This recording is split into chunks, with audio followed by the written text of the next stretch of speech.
ये कहानी है एक ऐसे ट्रक की जिसको पूरे 8,500 किलोमीटर ट्रैवल करना था।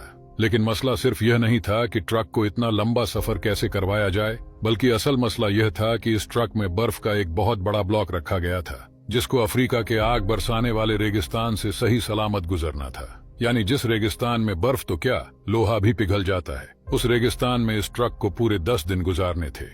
लेकिन चैलेंज यह था कि किसी भी हालत में बर्फ पिघलने न पाए, और वो भी बिना रेफ्रिजरेटर के। ये बात है 1959 की, जब पूरी दुनिया की अटेंशन एक आइस ब्लॉक ने घेर रखी थी। ये आइस ब्लॉक 3050 किलो वजनी था और इसको दुनिया के एक कोने से दूसरे कोने तक पहुंचाना था, और वो भी बिना रेफ्रिजरेटर के। यानी इसका स्टार्टिंग पॉइंट था नॉर्वे का शहर मोइराना और इसका एंडिंग पॉइंट था लिब्रेविल, जो अफ्रीका का एक शहर है। लेकिन आखिर ऐसा क्यों किया जा रहा था? इस आइस ब्लॉक को इतना दूर क्यों ले जाया जा रहा था? असल में यह मामला शुरू हुआ था 1 साल पहले, यानी 1958 में। लक्समबर्ग यूरोप का एक कंट्री है जहां से एक बहुत फेमस रेडियो स्टेशन चलाया जाता था। ये ब्रॉडकास्ट रेडियो लक्समबर्ग के नाम से पूरी दुनिया में फेमस थी। इस रेडियो स्टेशन की तरफ से सारे सुनने वालों के लिए एक अनोखा चैलेंज रखा गया, और वो चैलेंज यह था कि अगर कोई भी इंसान 3 टन वजनी आइस ब्लॉक को आर्कटिक रीजन से अफ्रीका तक लेकर जाएगा तो उसको एक बहुत भारी इनाम दिया जाएगा। रेडियो लक्समबर्ग की तरफ से यह डिसाइड किया गया था कि हर किलोग्राम आइस के बदले में 1-1 लाख फ्रांसिस दिए जाएंगे, जो आज के दौर में $16,000 बनते हैं, जिसका मतलब है हर एक केजी के $16,000, यानी 3 टन वजनी आइस ब्लॉक के $48 मिलियन बनते हैं, जो वाकई एक बहुत बड़ी रकम है। लेकिन इस चैलेंज के कुछ रूल्स भी थे। पहला रूल तो यह था कि यह आइस ब्लॉक 1 पीस में लेकर जाना है। दूसरा रूल था कि इसको सिर्फ बाय रोड ट्रांसपोर्ट किया जाएगा। तीसरा और सबसे मुश्किल रूल यह था कि चैलेंज को पूरा करने के लिए रेफ्रिजरेटर का इस्तेमाल नहीं किया जा सकता।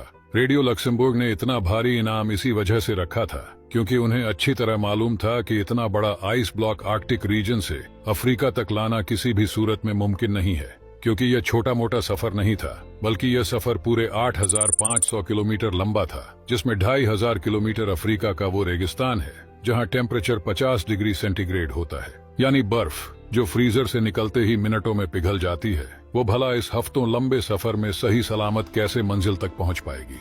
रेडियो लक्समबर्ग ने यह चैलेंज तो दिया, लेकिन यही चैलेंज उनको किस मुश्किल में फंसा देगा, इसका उनको अंदाजा भी नहीं था। यह चैलेंज रेडियो पर ब्रॉडकास्ट होने के कई महीनों तक किसी ने भी आगे बढ़ने की हिम्मत नहीं की। लेकिन फिर बिर्गर नाटविक के नाम के एक शख्स ने ऐलान किया कि वो यह चैलेंज कबूल करने को तैयार है।